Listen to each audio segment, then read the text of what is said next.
Kia ora koutou katoa, ko Sandy Bottrell toko ingoa. No mai ki te webinar o tēnei rā. My name's Sandy Bottrell. I'm the Circular Economy Manager at Plastics New Zealand, and I'd like to welcome everyone today to this webinar. So for those of you who don't know, Plastics New Zealand's Environment Committee has been hosting webinars over the last couple of months, supported of course by the fabulous Kelly. And we'd be really interested to know just how people have been finding the webinars in terms of the topics. And maybe there's some topics that people would like to hear more about. So if you can, just pop a quick note in the chat perhaps to let us know if there's some specific topics that you'd like to be covered. These last few webinars that have been being run have been wonderfully supported by Thinkstep ANZ, and they've been focusing on topics like the business case for sustainability, Carbon 101, the circular economy, and so on. So yeah, we'd love to be doing more of these kinds of lunch and learns for people, so please don't hesitate to pop your notes in there. So now it's my total pleasure to welcome our speaker today, Barbara Nebel. Barbara is the CEO of Thinkstep ANZ. It's a consultancy across Aotearoa, New Zealand and Australia, focused on all things sustainability, but I'd have to say fairly renowned in Aotearoa for the work that they do in life cycle assessment. And today that is our topic. So I just want to welcome you, Barbara. Thank you so much, Sandy. It's a pleasure to be here and great to see quite a few of you again from previous sessions. So yeah, so I guess one thing that I could mention is, yes, I obviously work for Thinkstep ANZ and we do a lot of LCA work, but I should have included a slide also on the Life Cycle Assessment Association. That is LCANZ, Life Cycle Association of New Zealand, LCANZ.org.nz. We started that about 15 years ago as really a platform for people who want to know more and be engaged in LCA.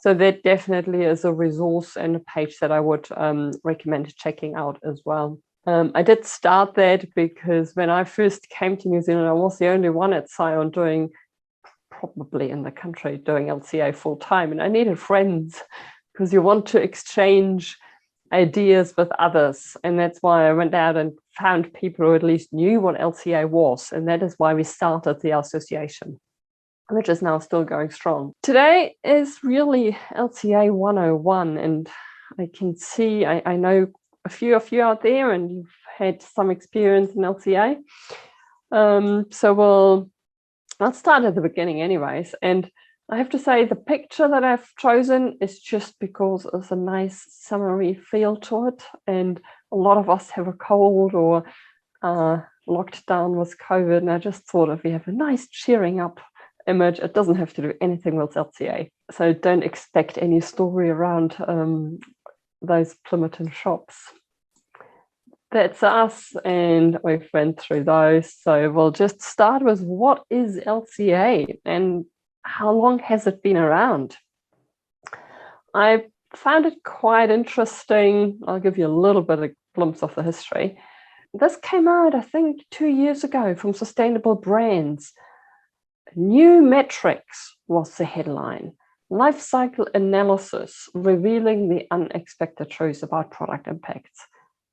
I was like, great that this makes it into the Sustainable Brands newsletter, but is it really a new metric? Not quite, not quite. And also, if I could clear up the terminology, we do talk about life cycle assessment because we're going beyond just analyzing what it is. We're actually making an assessment on what are the impacts. So if we could have one takeaway from today's webinar is that we use the terminology life cycle assessment rather than life cycle analysis. And I do have it firsthand on why it is assessment. I've talked to the person who actually coined that term life cycle assessment. He's a good friend of ours. He's Jim Farver, was involved in writing the first standards, ISO standards for LCA. And he told me the story on the debate on should it be life cycle analysis or life cycle assessment. And he was very firmly for assessment because it is actually really assessing what is happening, which is one step beyond just analyzing. So it is life cycle assessment and is not really that new because the first LCA, it wasn't called that, was done in 1969. And that was by Coca-Cola because they wanted to make a decision on what packaging to use. Would it be aluminium? Would it be plastic? Would it be glass? And what they've learned is that all options have an impact. Guess what? So it was really then about optimizing. And I've got it secondhand, but from Jim, father of LCA, that what happened as a result of that study is that the aluminium industry got together as an industry saying, we're not looking great in this comparison, we better do something about it, and started the recycling strategy. And since then, recycling of aluminium cans has become a really big thing. And there was a lot more recycling going on than it was in the 60s. So it really galvanized the industry as an industry to do something about it. And that, I think, is a great story because, yes, the study was commissioned by one company to make a decision, but what happened is that the industry got together and said, we need to do something here. And they started the recycling initiatives. So to me, that is really where LCA has the value in driving change and in bringing some of those broader topics out. And it's also not new in New Zealand because Alcans was founded in 2009, which is now not quite 15 years ago. Well, the informal part of it is 15 years ago. So even in New Zealand, LCA is not new. And there have been ISO standards and how do we really do that in a consistent way since 1996. I want to talk about 3 of the principles of LCA. So you're not going to walk away as an LCA expert. Sorry to disappoint, but I hope that you'll walk away looking at LCA studies critically and be able to see, have that been done properly? How can I interpret them? One of the points really is, what are we comparing? And I saw that a few years ago, centerpiece of a newspaper. Many people like to think that in the digital age, CO squared emissions are lower, yet it takes 5 times as much as CO2, I think they mean, to make a CD or a DVD as it takes to make an entire newspaper. What do we think of that statement? Any thoughts? I have a few. One is, would we actually really compare a CD or a DVD and a newspaper? Do they have the same function? I mean, do I make a decision, go out and buy a newspaper or a CD today? They're completely different things. So it's not really valid to compare the two. Have they taken into account that I need electricity to run a DVD or CD player? What happens to the CD or DVD at end of life? Paper can be recycled. CDs at the moment can't be. Lastly, the science actually needs to be right. It needs to be CO2 rather than CO squared. So the really main story here is about making it a fair comparison. So if we looked at paper, timber, plastic, I mean, how could we compare them? Would 1 ton of paper versus a ton of timber versus a ton of plastic be a fair comparison? Or would we actually have to go with cubic meters? Possibly doesn't make sense either, because we can't replace 1 cubic meter of paper with a cubic meter of plastic, right? That just doesn't add up. So, and that is the core principle of life cycle assessment, is a functional unit. The quantified performance of a product system for use as a reference unit. And I have an example a bit later. So it's really, what is the function that we're comparing? So that's principle number 1. Always compare based on a similar function rather than just an amount of material. The next thing is we look beyond carbon. That is one important factor, but it's not everything. There is the broader environment as well. And that's the second principle of full life cycle assessment. It's an environmental focus. It assesses the environmental aspects and impacts of a product system. Economic and social aspects are typically outside the scope. And LCA considers all attributes or aspects of the natural environment, human health and resources, not just carbon. You can do a carbon footprint following the same methodology, and the functional unit applies for carbon footprint, of course, as well. But LCA really is broader than that, because you don't want to have any trade-offs. You don't want to really optimize carbon, but then have a terrible impact on ozone depletion, for example, or other environmental impacts. So it needs to be comprehensive.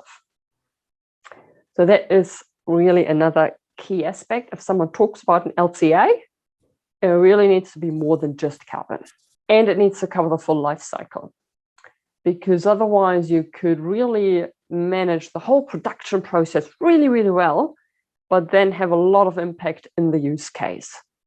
So you do want to have that full life cycle, or you could have a really great product, but there's just nothing you can do with it at end of life. Or manufacturing is a really low carbon footprint, but end of life is really high. So it really needs to be that full life cycle approach. And that is the third principle that I really would like to emphasize today, that look at the full life cycle. Because otherwise, again, we get those trade-offs. So we don't want a trade-off between different environmental impacts, and we don't want a trade-off between different life cycle stages. Another thing to check is, has the LCA been done following those ISO standards? There is a separate one for carbon footprinting, 14067. And if it is a comparative LCA, it needs to have 3 experts having reviewed the study, independent. The review statement needs to be included, and also the commentary. So you know what those experts had to say and how those comments were addressed. And then it becomes a credible comparative LCA. If you want to know if the practitioners who've done the LCA are credible, you could have a look if there are a certified LCA professional. And LCANZ, the organization I've mentioned before, they provide a certification. That's a fairly rigorous test. I did sit that test and I did pass it, luckily. But there are, I think, eight or so LCA practitioners now in New Zealand certified. And you'd find a list on our CAN's website. So those really are the things to look for if someone presents you with an LCA study. A few easy checks to see, is it a credible one? And I've got one case study for you. So we did an LCA on courier bags for New Zealand Post because they wanted to know which one should they choose. So the functional unit was a single disposable courier bag for use as protection of any A5 sized goods during distribution. We weren't going to compare a kilogram of paper versus a kilogram of plastic, a kilogram of recycled plastic or other options, but it is always the amount of that material needed for an A5 courier bag. So that's the functional unit piece. We did look at the carbon footprint, and you can see here that we did look at the fuller life cycle as well. So from manufacturing to transport to end of life. And for end of life, we looked at landfill as well as at recycling or composting. And what you can see here is we took a baseline, which was it's the bottom one, the original plastic courier bag. And we gave that a value of 1 because it's the baseline. And then we looked at the carbon footprint, comparing different options. And you can see the orange bars are the end of life if it goes to landfill. So it's really important that can really overshadow the manufacturing. So that full life cycle approach is really important. What ended up happening is that the New Zealand-made recycled plastic courier bag came out as the best option, with just 38% of a carbon footprint of the original bag. So those are the carbon results. But the other principle that I've talked about before was that comprehensive environmental impact. And that is why we also looked at other indicators. We looked at human toxicity, a number of environmental impacts, acidification, eutrophication. Those are basically other emissions to air and water. We've looked at resource use, we looked at energy use, we looked at water use, waste created. And you can see that in some of the categories, some of the other options actually were better. In, I think, 12 out of 14, roughly, indicators, the recycled plastic bag made in New Zealand actually came out best. And that is what they based the decision on. It wasn't just carbon. It's a comprehensive environmental assessment. So we've looked at the functional unit of one courier bag, looking at the full life cycle, taking end of life into account, and we've looked at a whole range of indicators. I can send through a link to that study because that is publicly available. And it would have in the appendix the full review panel as well, the full comments of the reviewers and how we addressed those. So New Zealand Post actually did make that study available because they wanted to be transparent. So if you are very keen to read 128 pages, most welcome to do so. You'll find all the detail in there. To have a read on how this is actually done in practice, because that goes beyond the scope of this webinar. I like to close with another quote from Jim Farver, good old friend who coined that term LCA. And he said, LCA information is essential, but not sufficient. And that's as a father of LCA, who would defend LCA over everything. But he does recognize and makes it quite clear you do need other tools as well. It can't be just LCA. And that's why we would often look at a circular economy, looking at a number of different approaches. So there is environment, clearly, but social fairness, material health, economics, regenerative systems, circularity. So all those aspects have to really be factored in if you do make decision making. And LCA is a core part of that. It covers just the environment though. So for other things, you have to have responsible procurement strategies in place. You need to look at the costing over the full life cycle. You can calculate how circular are the different options. And then you can go further and do an EPD, which would be communicating the results of the LCA, but also some other aspects.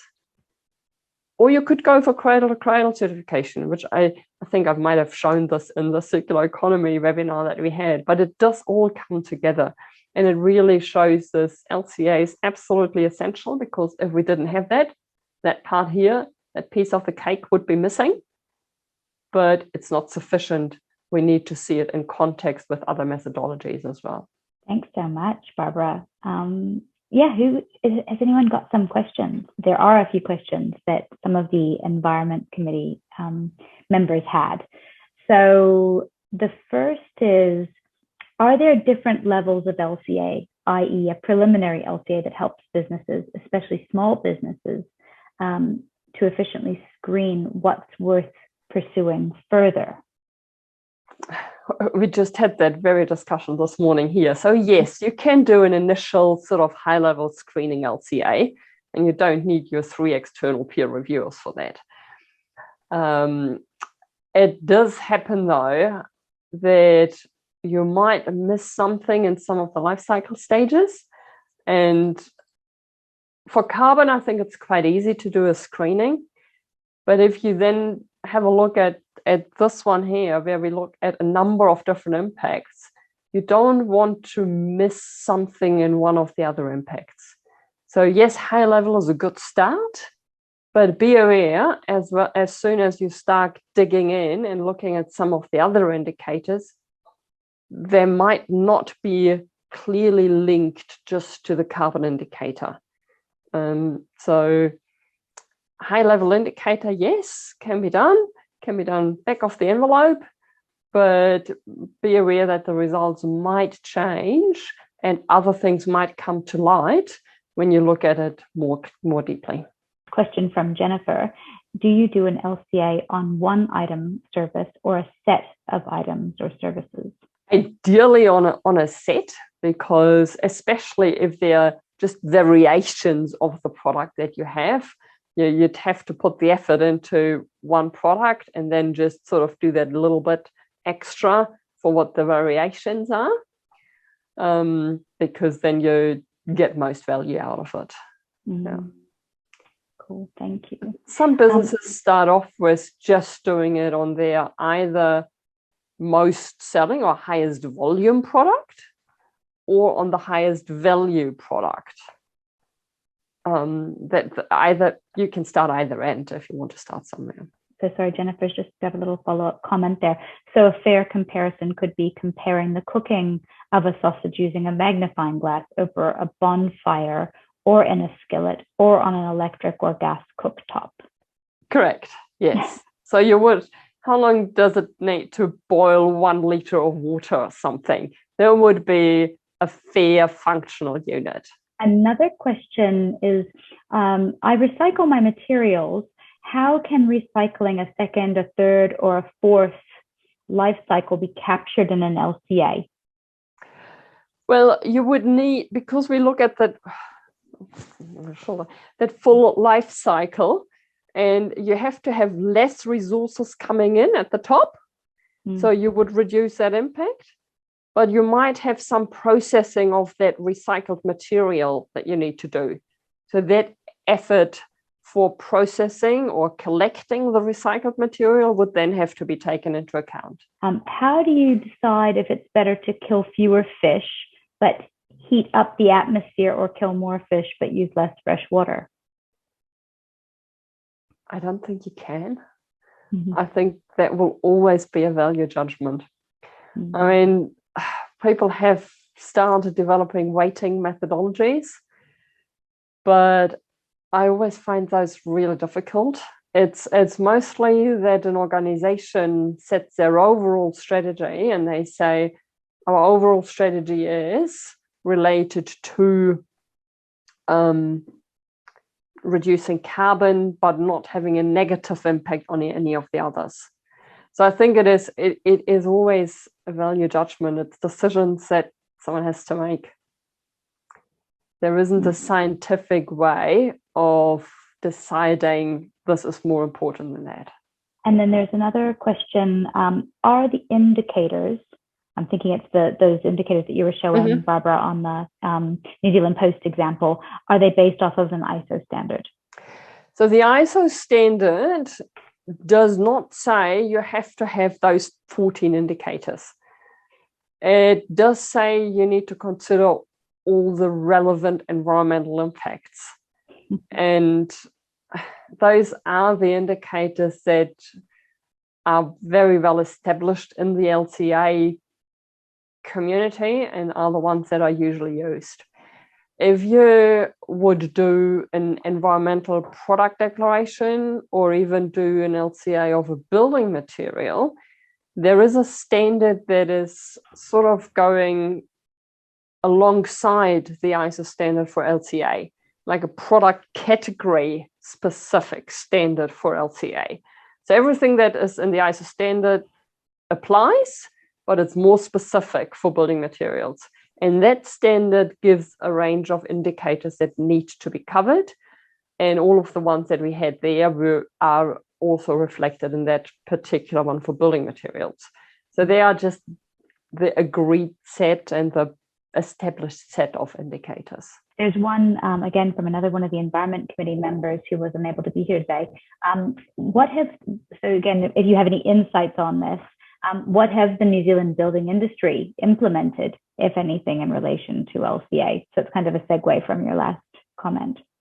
A lot. So it was the building industry it is the building industry, I think, who are doing most LCA studies on a number of different levels. So building materials, a lot of LCA work is done on building materials, and a lot of that gets published in environmental product declarations. Then there is a lot of LCA work happening now on building level, and that is two drivers. One is you can get points on the Green Star for that if you go for a Green Star rating, but also the Building for Climate Change initiative out of MB is looking at what is the embodied carbon of buildings. And the embodied carbon is not full LCA, as we said before, because it's just carbon, but it uses the same principles of the full life cycle approach as well as a functional unit. And then we have done an LCA across the whole of New Zealand to determine what is the impact of the built environment. So it can be done on various levels and has been done in New Zealand. Is that, sorry, this is my own question, Barbara, is that available publicly, the study that you've done on the whole built environment? Yep, that is. We did that in 2018, and that was in response to a report from the Productivity Commissioner who said, well, it was a draft report that said, if we want to be on a pathway to zero carbon in New Zealand, we need to focus on these sectors, and built environment, not so relevant. And we're like, that doesn't sound right. So we did that LCA study and found that the built environment actually contributes up to 20% of New Zealand's carbon footprint. Wow. And that is a figure that MB now use for their Building for Climate Change program. Great. That is available on our website.